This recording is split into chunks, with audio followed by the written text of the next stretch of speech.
পশ্চিমবঙ্গের একটি ছোট্ট মেঘে ঢাকা আকর্ষণীয় শৈল শহর হচ্ছে কালিম্পং। কালিম্পংয়ের মনোরম জলবায়ু, দুর্দান্ত ল্যান্ডস্কেপ, সবুজে ঘেরা পাহাড়ের গায়ে সাদা মেঘেদের আনাগোনা আপনাকে মুগ্ধ করবেই। শিলিগুড়ি থেকে প্রায় 70 কিলোমিটার দূরে অবস্থিত এই শৈল শহরটিতে আপনি শিলিগুড়ি বা দার্জিলিং বা পেলিং যে কোনো জায়গা থেকেই অনায়াসে আসতে পারেন। তবে কম খরচে কালিম্পংয়ে আসতে চাইলে যে কোনো জায়গা থেকে ট্রেনে করে চলে আসুন এনজেপি স্টেশনে। সেখান থেকে পার হেড 30 টাকার বিনিময়ে টোটো বা ম্যাজিক গাড়ি করে চলে আসুন শিলিগুড়ি এনবিএসটিসি বাস স্ট্যান্ডে।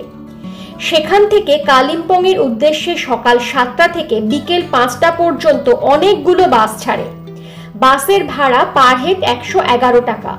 আসতে সময় লাগে 3 থেকে 3.5 ঘন্টার মতো।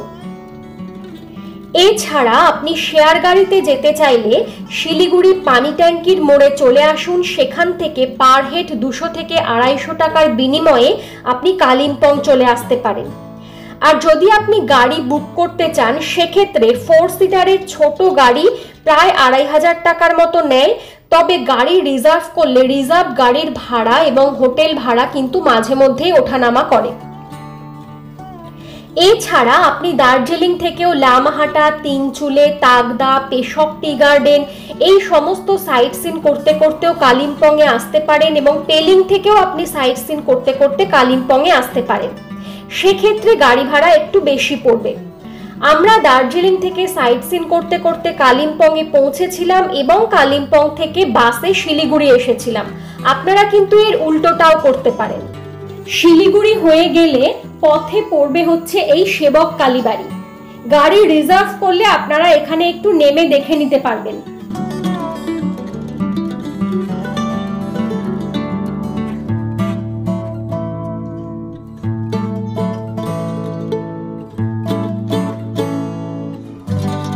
এই হচ্ছে বিখ্যাত করোনেশন ব্রিজ, যার ওই দিকের রাস্তাটা দিয়ে সিকিম যাওয়া যায়। যদি আপনারা শিলিগুড়ি থেকে ডাইরেক্ট কালিম্পংয়ে চলে আসেন সেক্ষেত্রে আপনারা সেই দিন কালিম্পংয়ে সাইট সিন করতে পারবেন এবং আপনাদের একটা রাত্রি স্টে করতে হবে কালিম্পংয়ে। পরের দিন আপনারা আবার বেরিয়ে পড়তে পারবেন কালিম্পং থেকে। কিন্তু যদি আপনারা দার্জিলিং বা পেলিং থেকে সাইট সিন করতে করতে কালিম্পংয়ে আসেন তাহলে আপনারা পরের দিন সাইট সিন করবেন কালিম্পংয়ে এবং সেক্ষেত্রে আপনাদের কালিম্পংয়ে 2 রাত্রি কাটাতে হবে। বাস বা গাড়ি যাতেই আসুন না কেন কালিম্পং একদম বাস স্ট্যান্ডের মোড়ে নামবেন। তার আশেপাশে প্রচুর হোটেল আছে। আমরা উঠেছি হোটেল ক্লাসিকে। বাস স্ট্যান্ডের একদম উল্টো দিকে একটা গলির মধ্যে এই হোটেলটি অবস্থিত। এখানকার রুম রেট হচ্ছে পার ডে 1000 টাকা করে। এই হোটেলের খাবার দাবার কিন্তু বেশ ভালো। এখানেই আমরা লাঞ্চ সারলাম জিরা রাইস, মিক্সড ভেজিটেবল, পনির, ডাল, আলু ভাজা দিয়ে। এখানে শনিবার বিকেলে হাট বসে। আমার কিন্তু এখানকার হাট বাজার বেশ ভালো লেগেছে। হাতে সময় থাকলে বাস স্ট্যান্ড থেকে মিনিট 5 হাঁটা পথে কালিম্পং মার্কেটটা একটু ঘুরে নিতে পারেন। আর এরপর সন্ধ্যের দিকে চলে আসতে পারেন একদম কাছেই অবস্থিত এই পার্কটিতে। এর ভেতরে ছোটদের কিছু অ্যাক্টিভিটিস রয়েছে আর রয়েছে ছোট্ট একটি সুন্দর ক্যাফেটেরিয়া। এখান থেকে রাতের কালিম্পং শহরটা কিন্তু দেখতে দুর্দান্ত লাগে।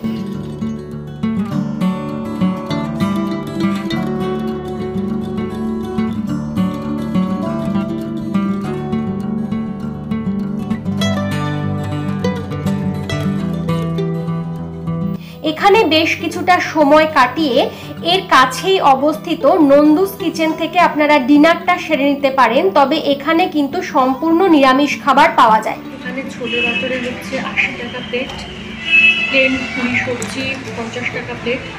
আর এখানে সমস্ত ভেজ বিরিয়ানি, ভেজ পোলাও সবকিছু ভেজ পাবেন। দেখতে পারেন ভালো খাবারের মান। এরপর চলে আসুন হোটেলে, রেস্ট নিন এবং পরের দিন সকালে বেরিয়ে পড়ুন কালিম্পংয়ে সাইট সিন করার উদ্দেশ্যে। কালিম্পংয়ে সাইট সিন করতে প্রায় 1,500 থেকে 2,000 টাকা নেয়। আমাদের 1600 টাকা নিয়েছিল একটু বার্গেনিং করার পরে এবং ভীষণ ভালো ঘুরিয়েছে। ড্রাইভার দাদার নাম্বার আমি ডেসক্রিপশনে দিয়ে দিলাম, চাইলে দেখে নিতে পারেন। প্রথমেই আমরা চলে এসেছি মঙ্গলধামে। গুরু মঙ্গল দাসজি এই দ্বিতল মন্দিরটি প্রতিষ্ঠা করেন, যার প্রথম তলায় রয়েছে ওনার নিজের সমাধি এবং দ্বিতীয় তলায় রয়েছে রাধাকৃষ্ণের মন্দির। মন্দিরের ভেতরের দেওয়াল জুড়ে নানা রকম কৃষ্ণলীলার ছবি আপনারা দেখতে পাবেন। আর এই দোতলায় রয়েছে প্রচুর প্রচুর ফুলের গাছ এবং এখান থেকে একটা দুর্দান্ত ল্যান্ডস্কেপ আপনারা পাবেন।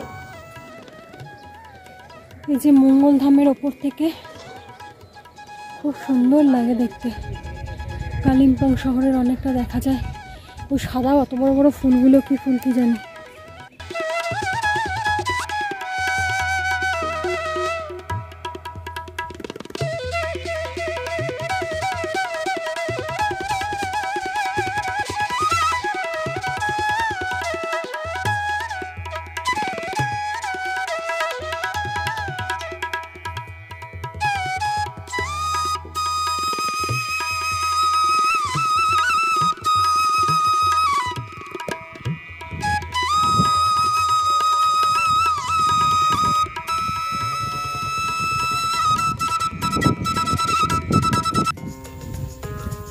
মঙ্গলধাম থেকে আমরা সোজা চলে এসেছি আজকের সাইট সিনের সেকেন্ড পয়েন্ট ডেলোতে। কালিম্পং শহরের উত্তর পূর্বে অবস্থিত সর্বোচ্চ পয়েন্ট হচ্ছে ডেলো। এই পার্কটি ডেলো শহরের একদম ওপরে অবস্থিত। এখানকার টিকিট মূল্য পার হেড 20 টাকা করে। এই পার্কটি সকাল 9টা থেকে সন্ধে 6টা পর্যন্ত খোলা থাকে। ডেলো পার্কের একদম উপর থেকে এরকম একটা ভিউ পাওয়া যায়। চারিদিকে পাইন, হালকা হালকা বৃষ্টিও পড়ছে, খুব সুন্দর ফুল। এই পার্কটি থেকে প্যারাগ্লাইডিং, হর্স রাইডিং বিভিন্ন অ্যাক্টিভিটিস গুলো হয়। আপনারা চাইলে এগুলো করতে পারেন, তবে তার জন্য ঝকঝকে ওয়েদারের প্রয়োজন। আজকে আকাশ মেঘলা থাকায় প্যারাগ্লাইডিং বন্ধ আছে। এই পার্কের ভেতরে খুব সুন্দর একটি বাংলো আছে, যেখানে আপনারা চাইলে থাকতেও পারেন।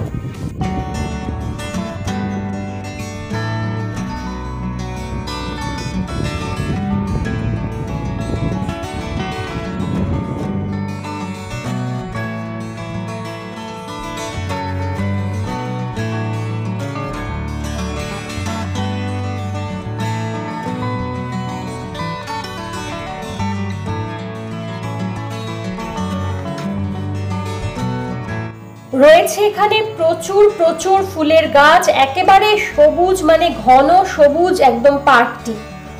ওই দেখুন দূরে ওখান থেকে তিস্তা নদী দেখতে পাওয়া যাচ্ছে, আর কি অপূর্ব সুন্দর দৃশ্য দেখতে পাওয়া যায় এখান থেকে।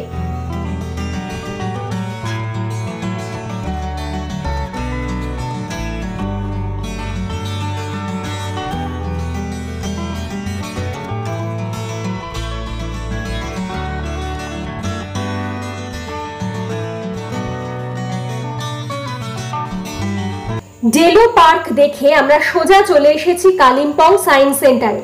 কালিম্পংয়ে এসে এই জায়গাটা কিন্তু কেউ মিস করবেন না, কারণ প্রথমত সায়েন্স সেন্টারের ভেতরে ছোটদের তো ভীষণই ভালো লাগবে, এমনকি আমাদের বড়দেরও মনে হবে যেন ছোটবেলায় ফিরে গেছি। এখানে বিভিন্ন সায়েন্টিফিক জিনিসগুলো ছোটরা নিজে হাতে ধরে দেখতে পারবে। এর ভেতরে একটা 3D শো হয়, সেটা দেখতেও কিন্তু ভীষণ ভালো লাগবে। এছাড়া বাইরে এসে প্রকৃতির অনাবিল সৌন্দর্য আপনারা উপভোগ করতে পারবেন। পাহাড়ের এই অপূর্ব নৈসর্গিক দৃশ্য আমার নর্থ বেঙ্গল ট্যুরে আমি এই প্রথম দেখলাম। এত সুন্দর অপূর্ব প্রাকৃতিক দৃশ্য ভাষায় প্রকাশ করা যাবে না। এখানে এলে কিন্তু ভেতরে এবং বাইরেটা পুরোটা ঘুরে দেখতে প্রায় 2 থেকে 3 ঘন্টার মতো সময় লাগবে। সুতরাং এতটা সময় হাতে নিয়েই কিন্তু আপনারা এখানে আসবেন। অপূর্ব বললেও কম বলা হয়। বেশ সুন্দর একটা হাওয়া দিচ্ছে। সকালের দিকে বৃষ্টি হয়ে গেছে খানিকটা, আর এখন দেখুন পাহাড়ের কোলে কোলে পুরো মেঘ জমে আছে।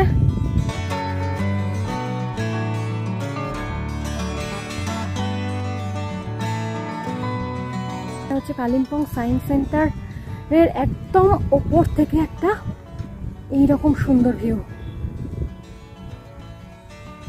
চোখের শান্তি, মন পুরো ভরে গেল। যতটা সম্ভব আমি আপনাদের দেখালাম। এত সুন্দর লাগছে বলে বোঝানো যাবে না, এত সুন্দর লাগছে।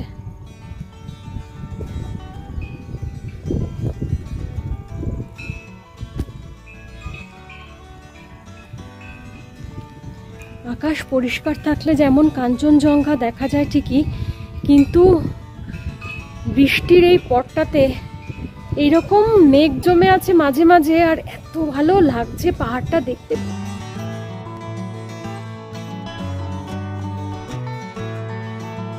পুরো সবুজ চারিদিকে, যেদিকে দু চোখ যায় সেদিকে, মানে যত দূর দু চোখ যায় তত দূর পুরো সবুজ চাদরে মোড়া, আর তার মধ্যে মধ্যে সাদা মেঘ জমে আছে।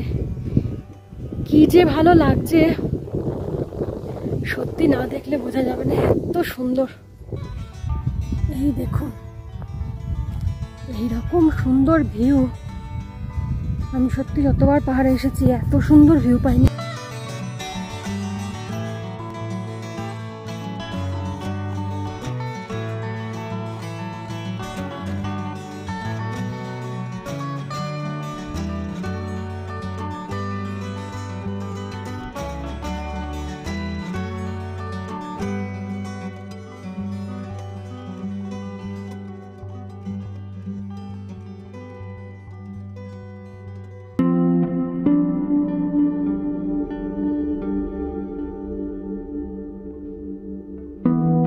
এরপরে রাস্তার পাশেই পড়বে এই ত্রিরত্ন বুদ্ধ পার্ক।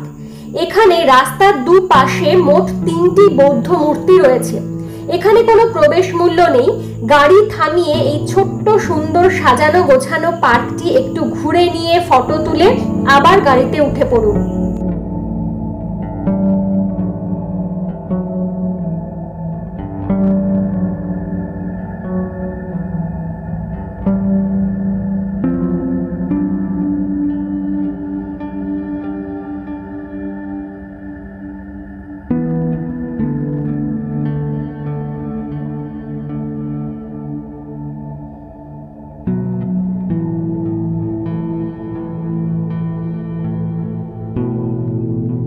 চলে এলাম হনুমান টকে।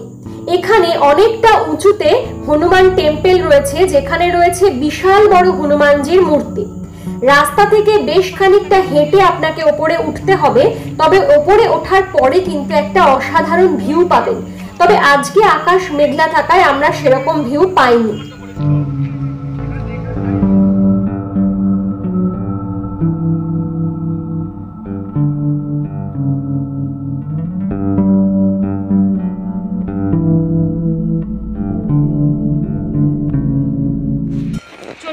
কালিম্পংয়ের হনুমান টেম্পলে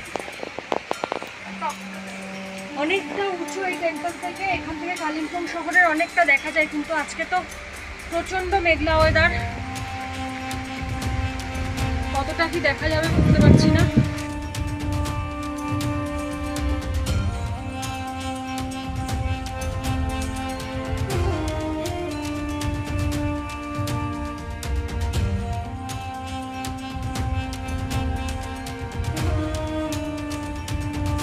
হনুমান টেম্পলের একদম পাশেই রয়েছে সুসজ্জিত দুর্গা মন্দির। এখানে একই সাথে রয়েছে গণেশ মন্দির এবং শিব মন্দির। এখানে প্রচুর ফুল গাছ রয়েছে। এখানে খানিকটা সময় কাটাতে কিন্তু ভীষণ ভালো লাগবে। পুরো মন্দির চত্বরটা ফুল গাছ দিয়ে সাজানো।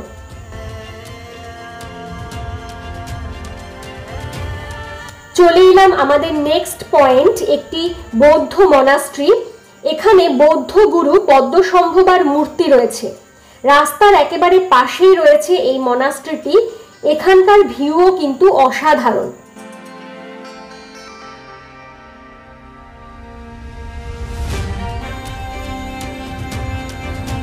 এখানে ছোট্ট একটি ওয়াচ টাওয়ার আছে, যার উপরে উঠে আপনি ছবিও তুলতে পারবেন। আর এই মূর্তিটির ঠিক পেছনেই রয়েছে মনাস্ট্রিটি। এখানে কিন্তু প্রবেশ নিষেধ।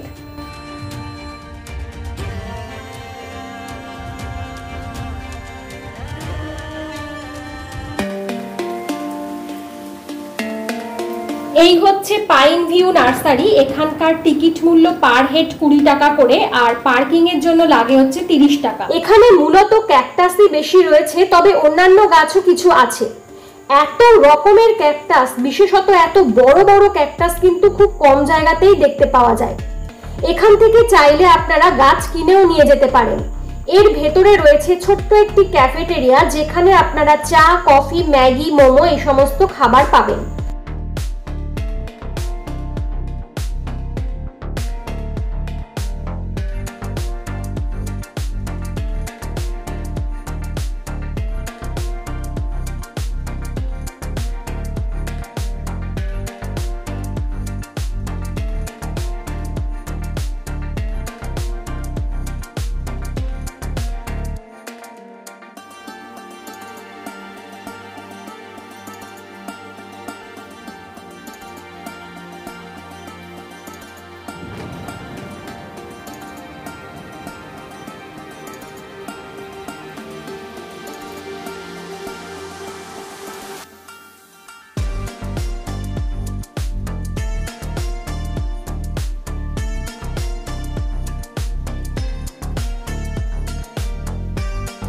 চলে এলাম গলফ কোর্সে।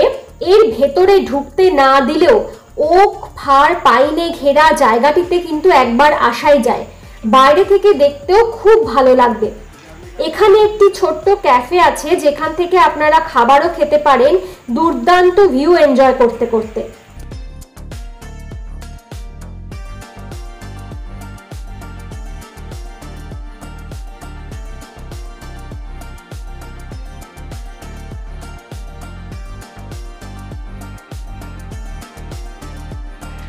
গলফ কোর্সের একদম পাশেই অবস্থিত মর্গান হাউস। এর ভেতরে তো বুকিং ছাড়া ঢুকতে দেয় না। এই গলফ কোর্সের ঠিক উল্টো দিকেই রয়েছে মর্গান হাউস। এটি ভুতুড়ে বাড়ি হিসেবে পরিচিত হলেও বর্তমানে পশ্চিমবঙ্গ পর্যটন উন্নয়ন নিগমের পরিচালনায় এটি রয়েছে। এখানে অনেক টুরিস্টরাই এসে থাকেন, তবে তার জন্য আপনাদের অনলাইন বুকিং করতে হবে এই ওয়েবসাইটে গিয়ে।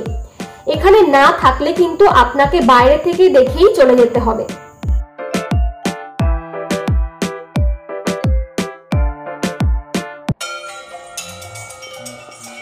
চলে এলাম আজকের লাস্ট পয়েন্ট, দূরবীন মোনাস্ট্রিতে। দূরবীন দ্বারা হিলসের ওপর অবস্থিত বলেই এই মোনাস্ট্রির নাম হয়েছে দূরবীন মোনাস্ট্রি। এখানে এলে এই শান্ত স্নিগ্ধ পরিবেশে আপনার মন প্রাণ জুড়িয়ে যাবে। এখানেই রয়েছে ভারতীয় সেনাবাহিনী 27th মাউন্ট ডিভিশন, যার পাশ দিয়ে এই মোনাস্ট্রিতে আসতে হবে। দূরবীন দ্বারা হিলসের একেবারে ওপরে এই মোনাস্ট্রিটি অবস্থিত হওয়ার কারণে এখান থেকে কিন্তু কাঞ্চনজঙ্ঘার একটা দুর্দান্ত রেঞ্জ পাওয়া যায়। তবে আজকে তো এখন বৃষ্টি আরম্ভ হয়ে গেছে বলে আর সেই দৃশ্য আমরা দেখতে পেলাম না। এখান থেকে সিকিমের অনেকটা অংশও দেখা যায়। এই মোনাস্ট্রিতে কোনো প্রবেশ মূল্য নেই। এখানে এটি প্রতিদিন সকাল 9টা থেকে বিকেল 5টা পর্যন্ত খোলা থাকে। এটি এখানকার সবথেকে পুরনো মোনাস্ট্রি। দার্জিলিং, গ্যাংটক, পেলিং, লামহাটা, নর্থ বেঙ্গলের বিভিন্ন ট্যুরের ভিডিও দেখতে চাইলে আমাদের চ্যানেলের নর্থ বেঙ্গল প্লেলিস্টটা একটু চেক করে নেবেন। আর ভিডিওটি ভালো লাগলে অবশ্যই লাইক, শেয়ার, সাবস্ক্রাইব করে পাশে থাকবেন।